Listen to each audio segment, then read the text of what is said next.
Ola, que tal? Como están? Benvidos á conversa que hoxe falaremos con Xesús Domínguez, voceiro dos preferentistas de Santiago. Este termo de preferentistas case un invento de nós, dos xornalistas, dos medios de comunicación, porque de feito, se van vostedes ao dicionario da Academia Española, verán que non é un vocablo aceptado aínda, a día de hoxe. Supoño que coa que están a facer continuamente coa súa laboura, coas súas reivindicacións en demanda de algo que de xusticia é recoñecer que debe ser seu, pois terminar aceptándose. Pero para contarnos de todo o que están a facer, pois as distintas plataformas que hai en Galicia, contamos, como digo, con Xesús Domínguez, que é o representante da plataforma de Santiago. Benvido, boas noites, Xesús. Hola, moi boas, que tal? Pois moi ben, supoño que un pouco menos canso que a ti, porque estar nunha plataforma que tedes tanta actividade continua de convocatorias diversas, con desplazamentos a distintos puntos de Galicia, para facervos oír na reivindicación dunhas demandas que, como dicía, parecen ser moi xustas, pois conleva moito traballo organizativo, non é así? Sí, no, eso hai que complementalo, é secundario, primeiro é o traballo, quizás a familia se resinte un pouco máis nestes últimos meses, e, bueno, o que pasa que positivo, e a verdade é que se leva ben porque, bueno, cos afectados hai unha boa sintonía e realmente pois nos apoiamos uns aos outros en este tema, non?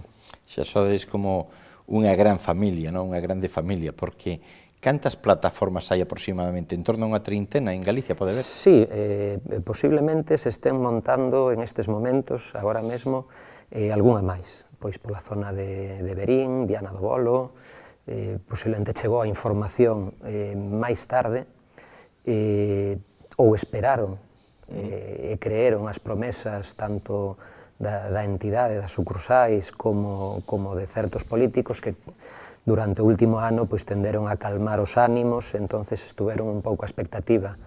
Hoxe xa é evidente que o que nos adiantábamos en agosto do ano pasado, simplemente con leer o Real Decreto que se aprobou o 31 de agosto, donde se nos convertía en inversores, tanto os que tiñan preferentes como os que tiñan obriga subordinada, se nos convertía por decreto en inversores e se aventuraba que íbamos a ter unhas quitas, primeiro uns canxes por accións non cotizables e unhas quitas, unhas reduccións do nominal moi importantes que daquela valorábamos que podían chegar a un 70%, prácticamente no último ano foise cumplindo, por desgraza, todo o que preveíamos.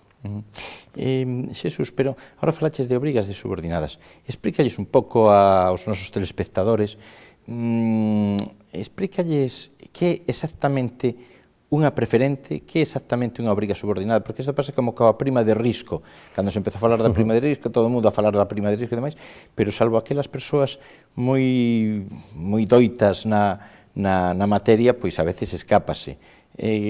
Contanos, en linguaxe moi sinxela. Productos financeiros, papel que venden as entidades de alto risco, en uns casos de carácter perpetuo, as preferentes, en outros casos as subordinadas podían ser perpetuas, pero a gran maioría tiñan unha data de vencemento.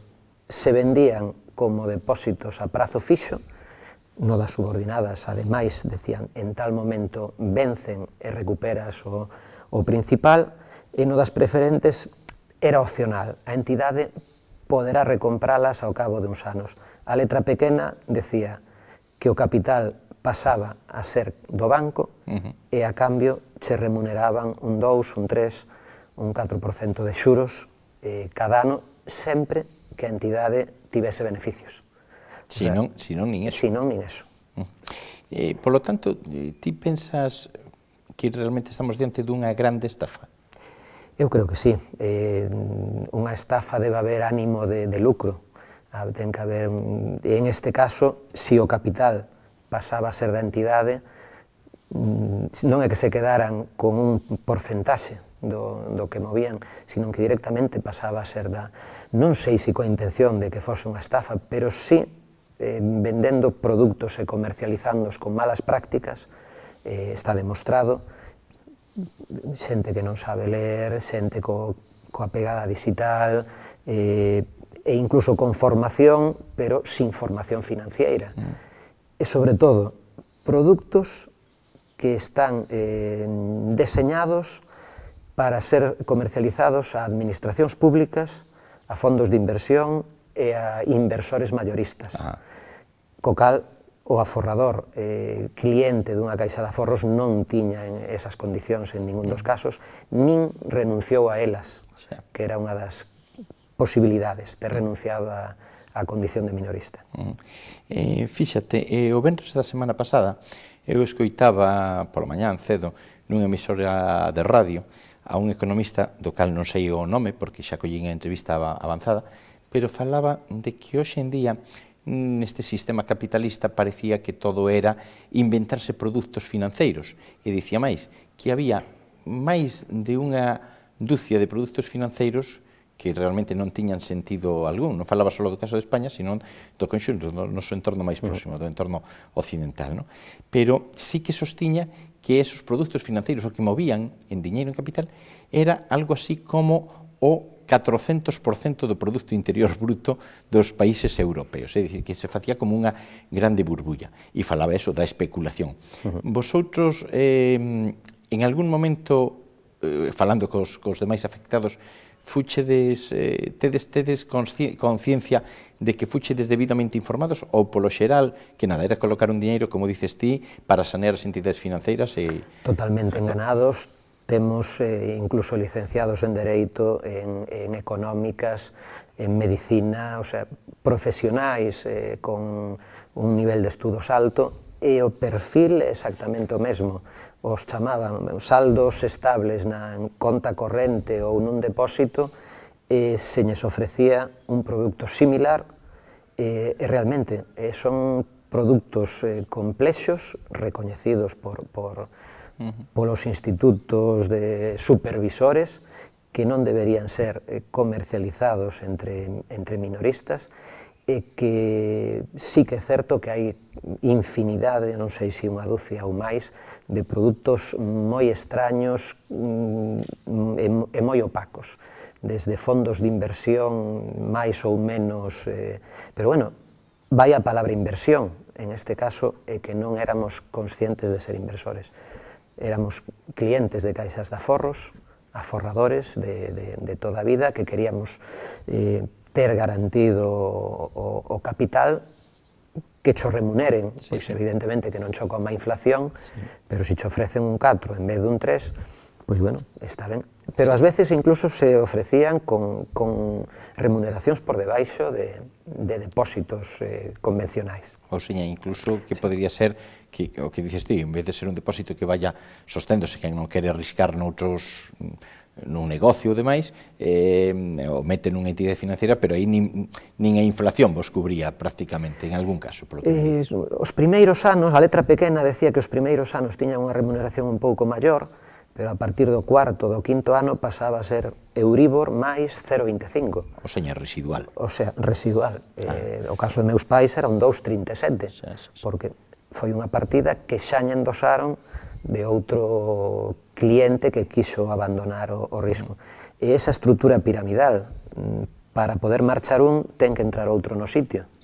Entonces, pero claro, se a propia entidade, ademais, emite novas emisións cada ano, cada 2 anos, evidentemente lle interesa máis endosar papel propio que non cambiar un cliente por outro.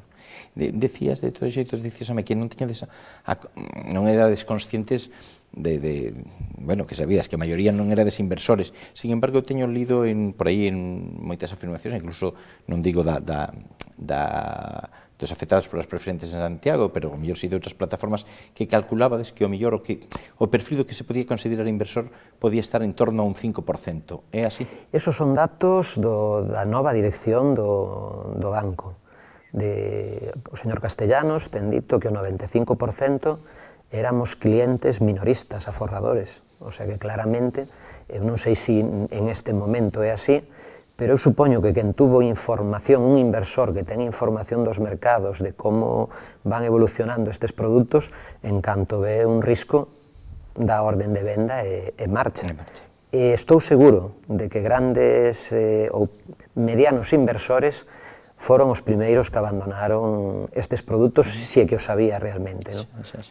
Acabas de mencionar ao señor Castellano, a José María Castellano, presidente executivo de Nova Galicia Banco, un home con unha dilatada trayectoria empresarial, é un home que ten fama de ser moi serio, moi riguroso en todas as súas iniciativas que ten levado a cabo. Vosotros vedes unha grande diferencia do actual equipo xestor ao que eran os anteriores equipos directivos que foron realmente quenes vos venderon as preferentes e as subordinadas?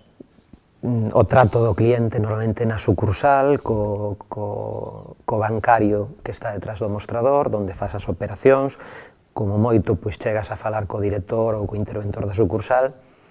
Entonces, trato coa anterior dirección, eu creo que non tuvemos ningún dos afectados, máxime, cando xa fai máis dun ano que non están aí, non? E coa nova dirección, pois, eu sei que moitas plataformas se teñen reunido coa nova dirección, se ten intentado buscar algunha saída, pero... Cando falamos coa dirección, coa alta dirección, coa cúpula directiva, con Castellanos, con Bueno, con algún representante, director de zona, pero realmente a entidade está intervida ao 100% dende marzo do 2012. Entonces, eu entendo que as decisións últimas non se toman tanto na dirección do banco, sino nos órganos dependentes do Goberno do Estado, o FROP, o Ministerio de Economía, os órganos que realmente dirixen, que negociaron o memorándum de entendemento con Bruselas e que nos venderon aos afectados. En unha palabra, eu recordo declaracións do exconselleiro de Industria previa a esas negociacións en Bruselas que decía... Exconselleiro de Industria, Javier Guerra. Que decía que só o 15% foran enganados, que o resto sabían o que compraban. E entonces, con eses mimbres, estuveron negociando unha saída extrajudicial a arbitraxe para un 15% dos afectados. E nos eso, desde o primeiro momento que se nos abría esa posibilidade, negamos que só o 15% foran estafados. E dicíamos que absolutamente todos, en tal caso que a entidade identificara aos inversores e o resto quedaríamos xa como claramente aforradores. Como dices, como dicíamos fai un momento, a propia entidade bancaria recoñecía que podía ser un 5% de inversores, co cal os afectados serían 95 frente a ese 15 que dicían. E acabas de falar da arbitraxe. A arbitraxe é unha boa solución ou non? Foi mal plantexada, posiblemente, mal explicada e con defectos de forma. Eu recordo os primeiros impresos que se nos daban no Instituto Galego de Consumo, xa aparecía na segunda parte unha renuncia expresa a calqueira demanda judicial, civil ou penal. Entonces, antes, estás solicitando arbitraxe e renunciando a outras vías. Nos entendíamos que eso, chegado ao final do proceso de arbitraxe, ben, eso é así, según a legislación, pero telo que asinar antes non nos parecía. E logo a información foi moi opaca, se lle trasladou ás plataformas máis activas en aquel momento, estou falando de fai un ano, maio e xuño do ano pasado, e as demais se nos tratou un pouco, bueno, xa veremos. E entendíamos que ese 15% podía solo resolver un problema para aquelas plataformas máis activas, e quedaba moito por sacar a luz. En aquel momento falábamos de 43.000 afectados e hoxe en día son 85.000 os recoñecidos. O sea que grandes diferencias tamén. As subordinadas non estaban aínda recoñecidas como dentro do problema, e os meses despois sí tamén, non? Pero, xa que tocamos este tema, sabes, todo o mundo estuvo a vender como que era unha grande solución, digo, todo o mundo por parte dos que máis mandan. Por un lado, os directivos da entidade bancaria, de Nova Galicia Banco, e por outros políticos. Ti, quen pensas que tuvo esa parte máis activa de intentar buscar a solución? Os directivos de Nova Galicia Banco ou os políticos? Primeiro, é un problema que se xenera, para centralo no ámbito político, no 2003 o goberno Aznar Rato como ministro de Economía e Rajoy lexislan a posibilidade de que as caixas comercialicen preferentes como viñan facendo os bancos e as empresas. E a partir de aí se define malamente o mercado secundario onde tiñan que comercializaros. Digo malamente porque ao final se quedou en un mercado interior de cada entidade ou de cada sucursal. Se siguen emitindo, no caso de Nova Galicia Banco, permitindo por parte da Xunta de Galicia, en mans de minoristas, 2003, 4, 5, logo hai un salto ao 2009, e son as emisións que hoxe aparecen, o sea, sempre con gobernos do Partido Popular, curiosamente. Queres dicir que do 2005 ao 2009 apenas houve venda de... Hubo algunha emisión, pero non están en mans de minoristas. O sea, que se comercializaron, parece que debidamente. De feito, na relación que o banco publica estes días para canxes e quitas, non están. Eso quere decir que non foron mal comercializadas, ou polo menos non están en mans en este caso. Entonces, me dá a impresión de que os mesmos responsables políticos que deseñaron ou que legislaron estes produtos, esta comercialización, bueno, pois 10 anos despois son os responsables e posiblemente, grazas a eso, tuveron que mollarse e buscar esa saída do arbitraxe, desa fórmula extrajudicial, porque realmente había unha responsabilidade moi grande entre os políticos e os xestores das caixas. Dos anteriores, como decimos. Pero aí, por eso insistía no tema. Ti pensas que realmente entonces os políticos fixeron bastante por buscar a solución de arbitraxe incluso diante de Bruselas, isto houve que negociar en Bruselas tamén. Un parche, en calqueira caso era un parche, porque... Pero foron máis eles ou foron máis realmente, xa que falamos de Nova Galicia Banco, digo por informacións que eu teño, de que parece ser que o novo equipo directivo sí que quixo buscar esas solucións e que tuvo unha participación moi activa con numerosas reunións en Bruselas en concreto. Entón, inda que a veces parece que se nos vende que como que é unha solución política, non é máis de xestión. O sea, nos chegou a información de que a nova dirección ofreceu a posibilidade de cambiar estes produtos por depósitos a prazo fixo, pero dependía do poder político do Estado. Intentouno, non? Intentouno. Intentouno este novo equipo. Con José María Castellano ao frente. E que pasa? Que non lle aceptaron? Tivo un non por resposta.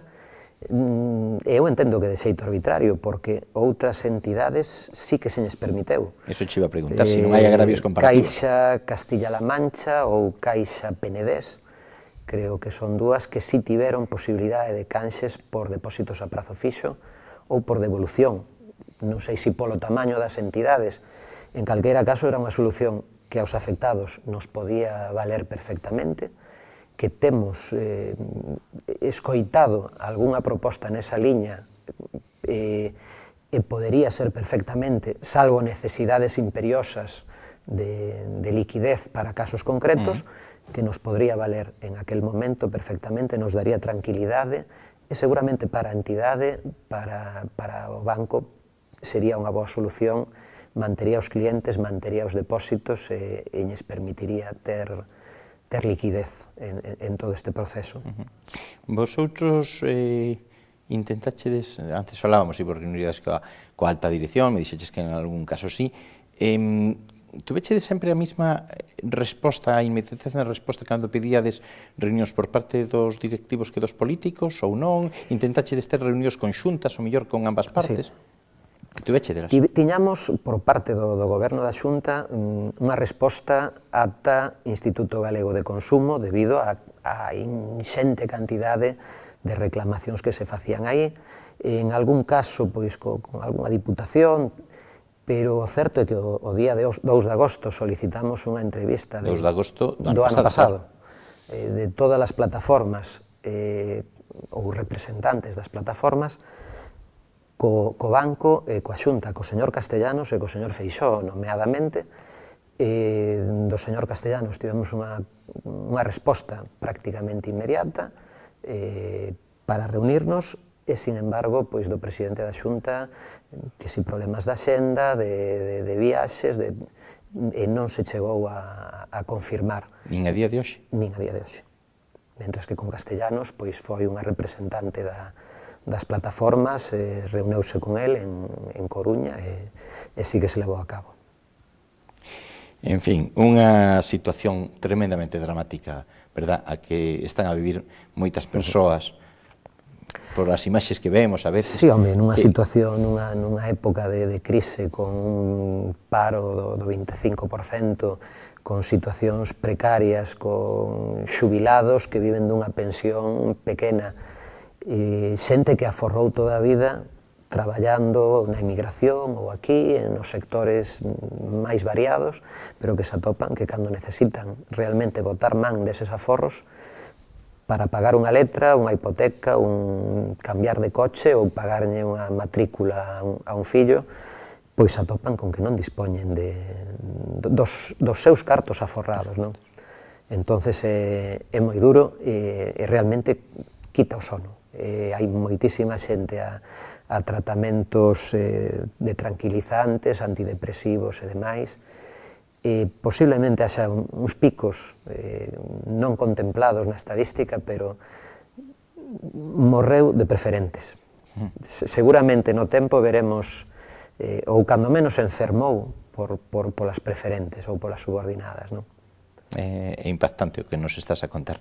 Veslle, estamos a piques de rematar, solo para rematar a última pregunta, veslle que se poida mellorar algún viso de solución logo de todas esas quitas que se falaron, de menguar tanto a porcentaxe dos cartos que un tiña, de 100 que dice que se lle quedan, pois o que falábamos antes, nun 40 e pico, no mellor dos casos. Vedes algunha posibilidade aínda? Eu creo que o traballo feito polos afectados, polas plataformas, dou froitos moi positivos. Primeiro, o da solidaridade entre os afectados, apoiarse e recoñecerse como estafados, e non como perigosos especuladores financeiros, que non éramos en ningún caso, por un lado. Por outro, a vía de arbitraxe, a vía extrajudicial, se abre grazas á presión dos afectados. A vía xudicial ten un recoñecemento por parte dos xuíces da situación e da dimensión da estafa, tamén polas movilizacións, e mesmo o que ata fai uns días era un canxe por accións non cotizables, que supoñía papel por papel, que non valían nada, hoxe en día se fala de unha certa liquidez por parte do Fondo de Garantía de Depósitos. Curiosamente, primeiro nos convirten en inversores e agora nos volven a convertir nun viaxe de ida e volta, outra vez en aforradores.